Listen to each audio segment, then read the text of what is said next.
Hello, my name is Renee Price and I'm the founding director of Neue Galerie New York. Welcome to our museum, which is located in New York City on Museum Mile. It is a privilege to continue to share with you the rich, complex, and sometimes demanding world of German art created between the two world wars. The Neue Galerie's mission is to present art and design of Germany and Austria from the period of 1890 to 1940. This includes the work made by artists of the Neue Sachlichkeit, or New Objectivity movement. Their work, made a century ago, still speaks to us today. Our Spring 2025 exhibition, Neue Sachlichkeit, New Objectivity, honors the centenary of this movement. Its roots are in a 1925 show held in Mannheim, from which the term Neue Sachlichkeit was coined. This name has become synonymous with the art, in fact, the lifestyle of the Weimar era in Germany. This extraordinary exhibit at the Neue Galerie offers a wide-ranging perspective on the period, bringing together over 140 works by more than 60 artists. The revolution in art that occurred in Germany in the 1920s also took place in architecture, as domestic housing was transformed to reflect broader social changes. The original Neue Sachlichkeit presentation showcased a new style of art that had emerged in the aftermath of World War I, characterized by its critical realism, social commentary, and detailed depiction of contemporary life. It marked a significant departure from Expressionism's emotional intensity. I hope you will enjoy this special tour of Neue Sachlichkeit, New Objectivity. And now, Olaf Peters, who curated the show, brings us inside the exhibition.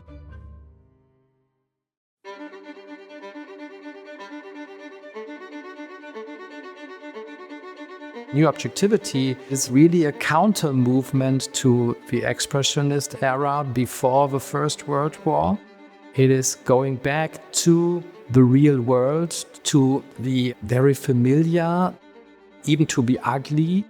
It is going back to the representational image. There was a famous exhibition in 1925 with the title Die Neue Sachlichkeit, New Objectivity.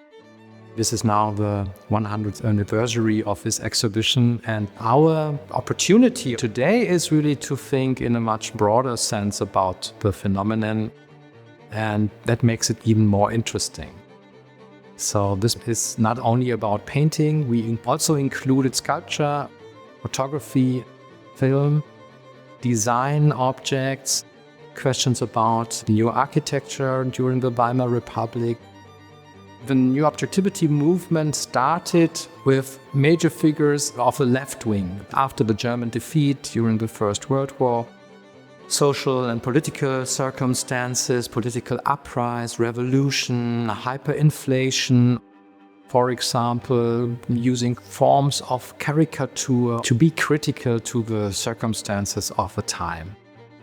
But when it came to the exhibition in 1925, there was a political and also economic stabilization linked to the first German democracy. And therefore, this conservative wing became more prominent or dominant. You can say there is more the interest to create a new order, that after the experience of a First World War, we have to come back to something which is stable. This is also a sort of shift in the expression of new objectivity in media. We have one of the really masterpieces of the epoch here in our galleries. This is the famous Bauhaus stairway by Oskar Schlemmer.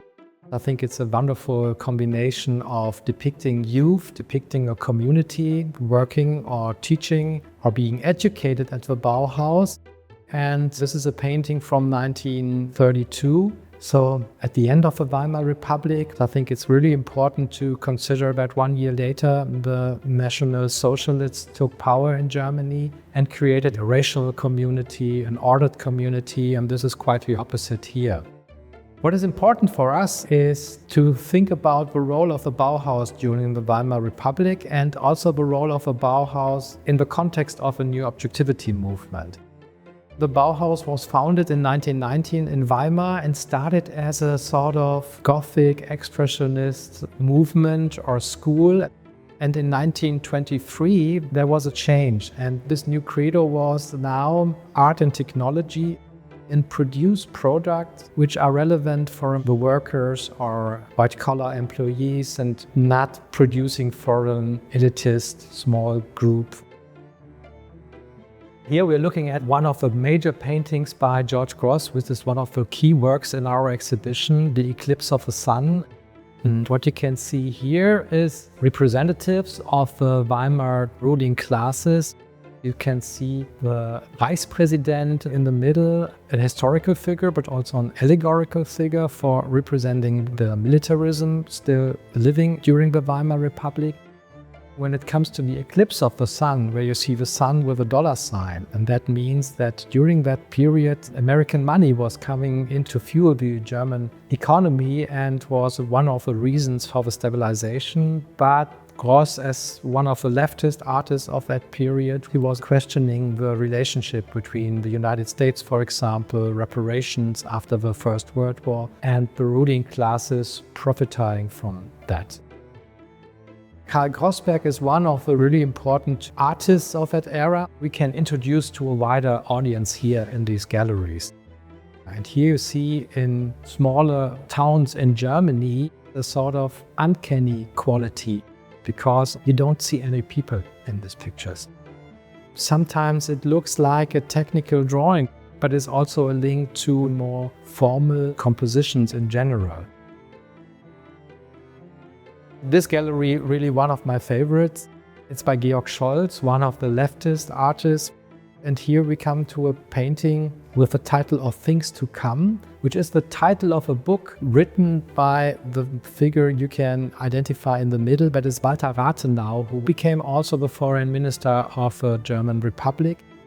You see an industrial landscape, and then you see on the left side Frank A. van der Lip, who was responsible for the American government to talk to the Germans about reparations after the First World War. And on the other side, you can see Hugo Stinnes, who was one of the great, let's say, capitalists in Germany at that time. This is really about questioning who is ruling our world, who is owning everything.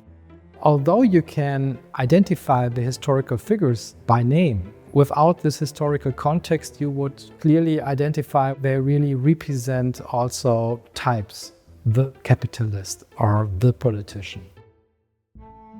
So we have in this context a situation with 4 sculptures and 1 painting. And what I like in particular here is the sort of frontality you have. You're really standing in front of the sculptures. These figures are looking at you, and you can really start to think about what can we label new objectivity. Here we have really one of the most famous portraits by Otto Dix. This is not only an individual, but it's also representing the type of a physician. So therefore, what you also can see in the picture are the attributes to the profession. For example, these instruments in the space. What is also very typical for the new objectivity is there is some reflection on old master painting, producing a sort of glassy atmosphere in this painting. You cannot see how he worked with a brush, for example. No traces are left when it comes to this. When we talk about the new objectivity, these formal aspects are extremely important. It's really difficult to judge what are the impacts of the new objectivity movement after that movement came to an end.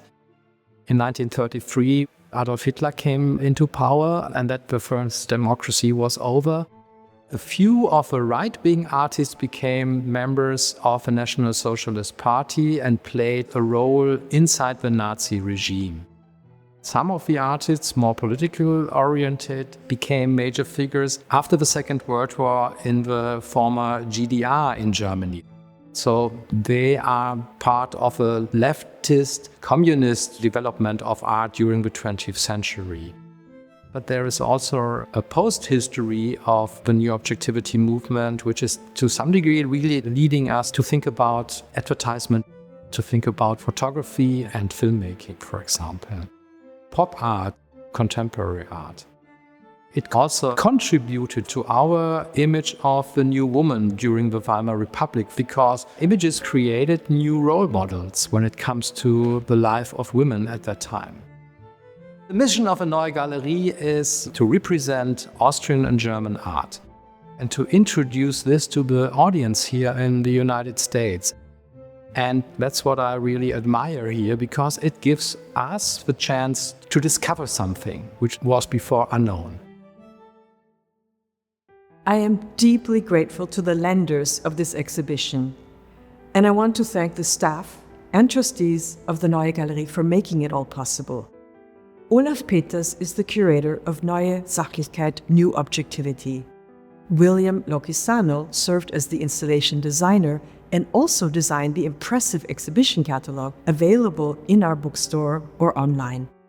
Neue Sachlichkeit, New Objectivity is supported by the President's Circle of the Museum, our highest level giving group. As always, we are most grateful to Neue Galerie President and co-founder Ronald S. Lauder.